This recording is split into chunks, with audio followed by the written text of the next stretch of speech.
Welcome back. In this video, we're going to take a look at a couple of special types of functions. One of those functions is called an onto, often also said to be surjective, and another type of function is one that is one-to-one. That's often called injective. So let's recall for a moment that a relation is a subset of A cross B, where A and B are two sets. We know that a function has those special properties that for every x in the domain, for every x in A, there exists a corresponding y in B. And also, if we find that two ordered pairs have the same input, in order for this relation to be a function, the two corresponding outputs have to be the same. So we already have that our relation is a function. Now we're going to look at special types of functions. Before we get at that, there are two important pieces of terminology that we need to understand. One of those is the codomain, and the other is the range. And these are often used loosely, but they're very precise in what they say. So the codomain is a set of all possible values in B. The range the values in the codomain are the values in B that are actually mapped to. So the codomain is sort of the big set. That's our capital B. But we may not have an element, an x, that maps to every single value in the codomain. So for instance, let's take a look at an example where maybe our set, our set here, at capital X, or we can call this A, is maybe the set of all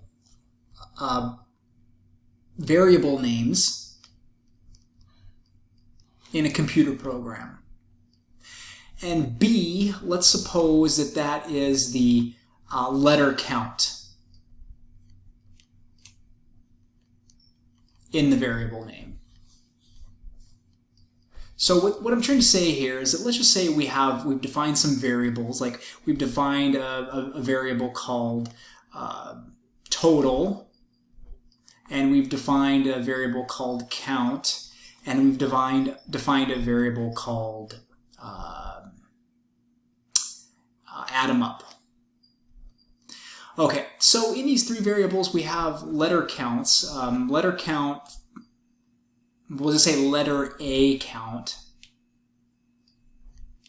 Letter A count in each of these names. So of course B, a variable, I don't know how long they could be, but this is probably going to consist of the counting numbers 1, 2, 3, 4, and so on.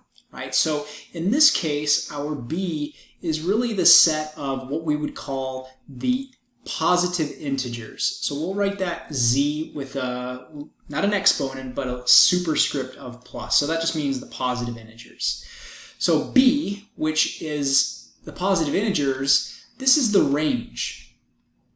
This is the set of all possible values that our variable names can map to. But if we look at the word total, we see that only has one A.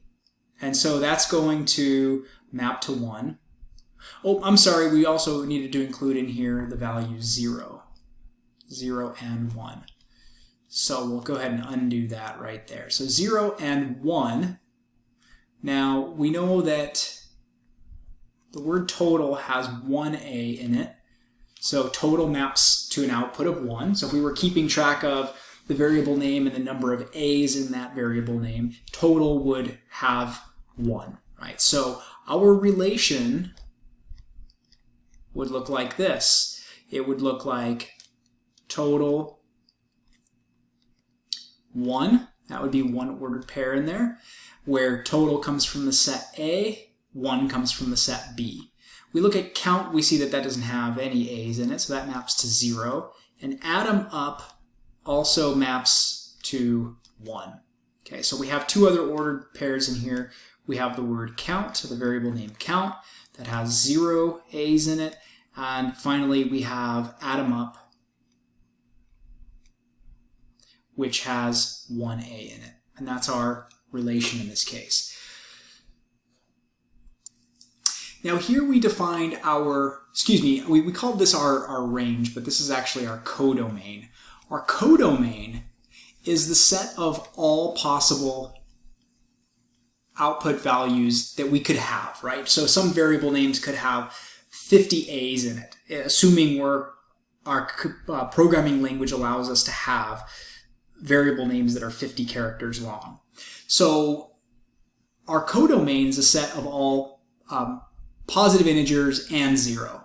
Okay, so maybe we need to rephrase this. I'm going to change this up a little bit. So this will be the integers that are positive unioned with the set containing 0 in it. So all I'm trying to say here is that basically this is counting numbers 0, 1, 2, 3, 4, 5, 6, 7, 8, 9, 10, etc. But our range in this case, it's the values in the codomain that are actually mapped to, right? So our range is actually going to be the set 0 and 1. Because we're not mapping, we don't have any variable names that map to 2, 3, 4, 5, 6, 7, etc. Our range is just some subset of that codomain. So once again, we could say that the codomain is a set of all integers starting at 0. So 0 and so on, 0, 1, 2, 3, up to however many letters we're allowed to have in a variable name. But that's our codomain, is this entire number line, but we're only mapping to 2 of them. So that is what our range is. Now in some cases you may have, let's say we have some inputs that we're allowed to put into a function, like let's say 0 or a 1. So we have some sort of binary situation. And we're going to say that that the output is basically going to be the truth value. So a 0 is going to correspond to an output value of false, and a 1 is going to correspond to an output value of true. So that means in this relation we have 2 ordered pairs. We have 0 false and 1 true. Now our codomain in this case is the set of all possible output values, and assuming these are just truth values, then our codomain is the set consisting of the elements false and true. Our range is the set of all values in the codomain that are actually mapped to. Well, we have a mapping to false and we have a mapping to true. 0 maps to false, 1 in the domain maps to true in the codomain. So the range is actually equal to false and true. And notice that these are the same.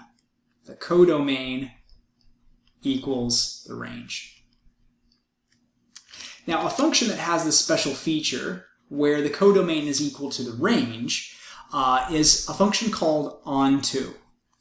A function, so first of all, we're dealing with functions only, not just any relations, they have to be functions. A function from A to B is called onto, or a surjection. So you could say we have a surjective function, or you could say onto function, they mean the same thing. If and only if for every element for every element inside of B, there is an element A such that f of A equals B. So all we're trying to say here is exactly what we said over here, that the codomain equals the range. Okay, so if I have my domain right here, and I have my codomain right here, that basically this is saying that any element that I find inside of my codomain, which we're calling B, and the domain is A, any value that I find inside of here, there has to be some value over here that maps to it. So if I create a new value over here and say, oh, there's a value in the codomain, in order for this function to be onto, there has to be some value over here that maps to that as well. Perhaps a new one pops up.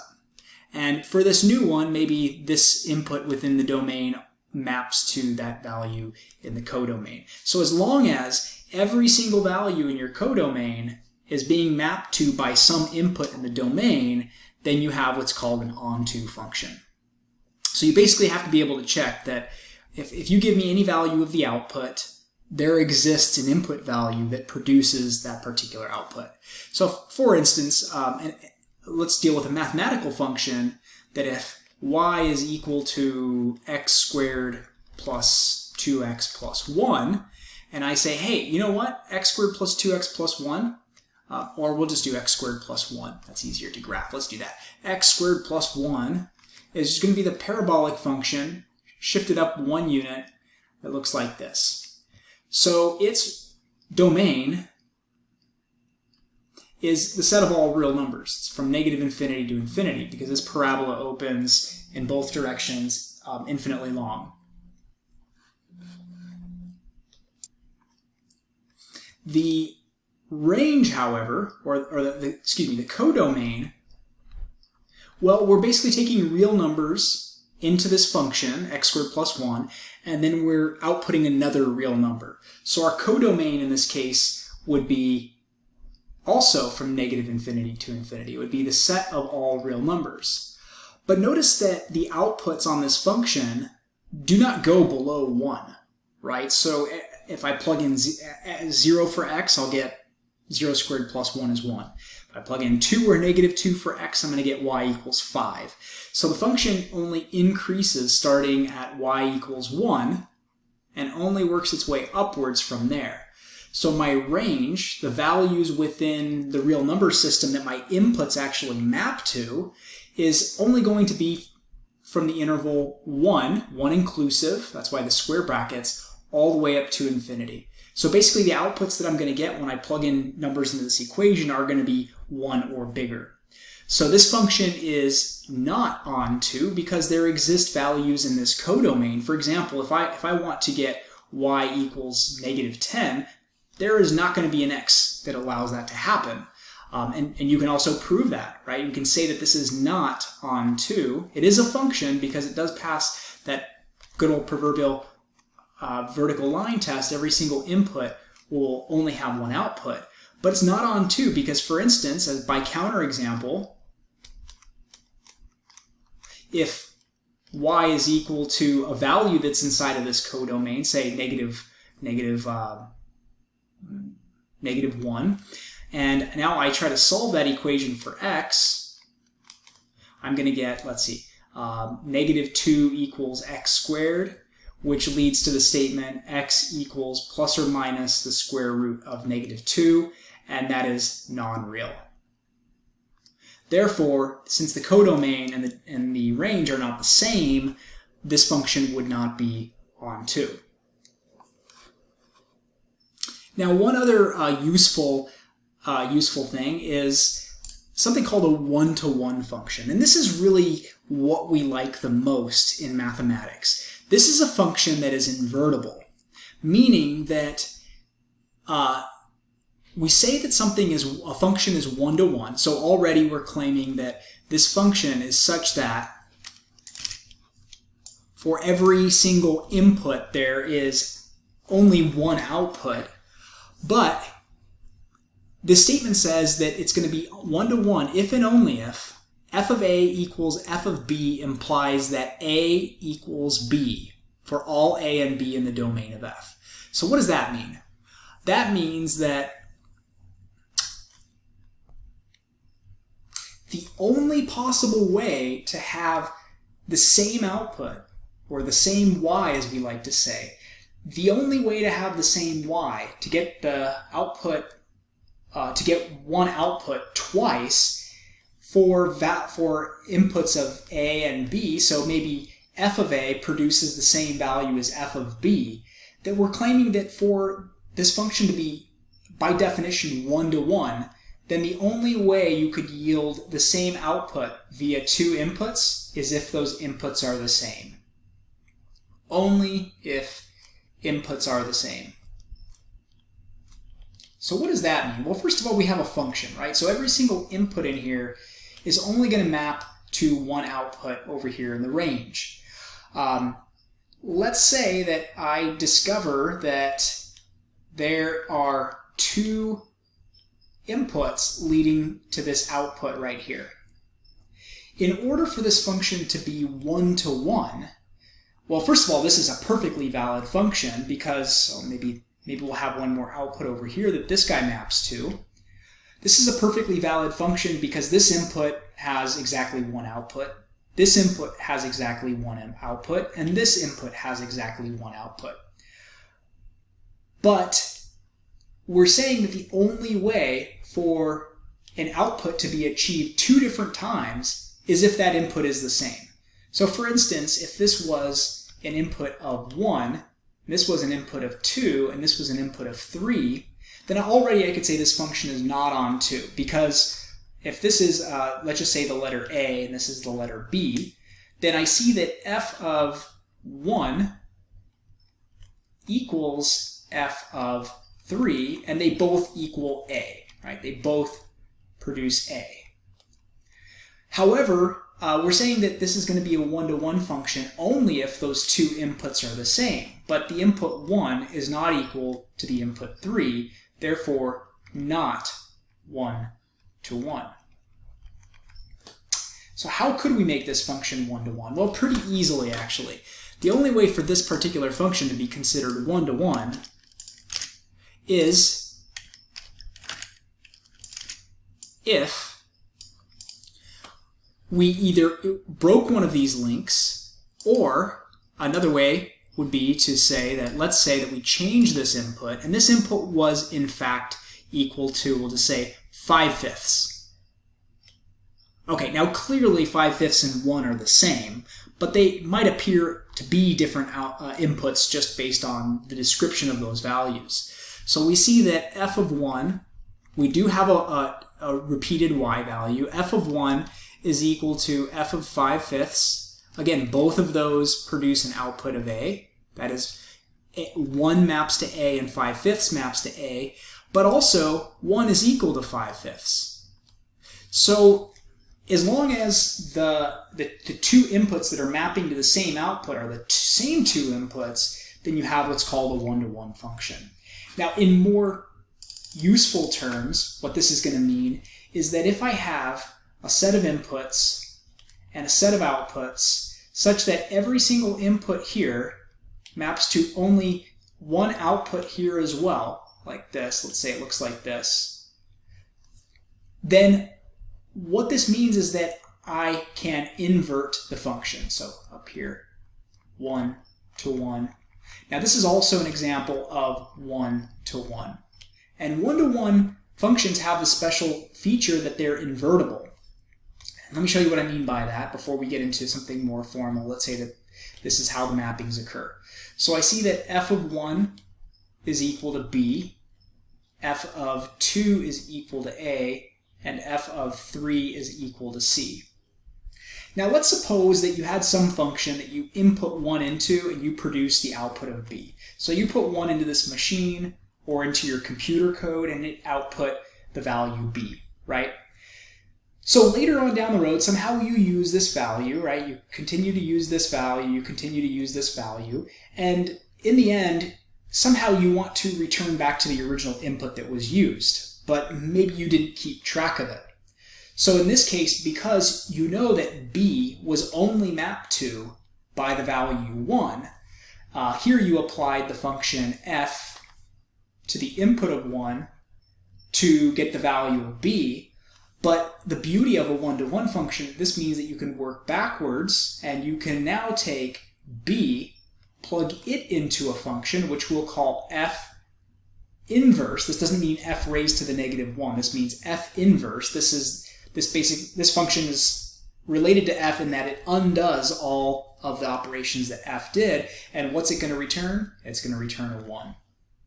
So if you have a one-to-one function, that means every input links to exactly one output, and every output is mapped to by exactly one input. Unfortunately, this doesn't always work in the real world, like names and social security numbers. There's just no unique identifier there. But there are many cases where we want to have inverses, like when we're dealing with cryptography and encryption. We want to be able to encrypt a message, send it off to somebody, and then be able to have them decrypt the message and get the unique original message back, right? Let's say you send somebody the string, your password 1234, and they need that password to be able to verify your identity, but once they decrypt the encrypted version of 1, 2, 3, 4. Maybe you send them, you want them to receive the message of 1, 2, 3, 4, but you send them A, B, C, D, and they get A, B, C, D, and they have to have some algorithm for getting back to what was the original numbers that you sent. Well, if they decrypt that and they come up with 5, 6, 7, 8, clearly that's not what you sent them, and there's going to be a big gap between sender and receiver. So one-to-one functions have their place. It's not always possible to have them, and not all things are lost if you don't have one-to-one functions.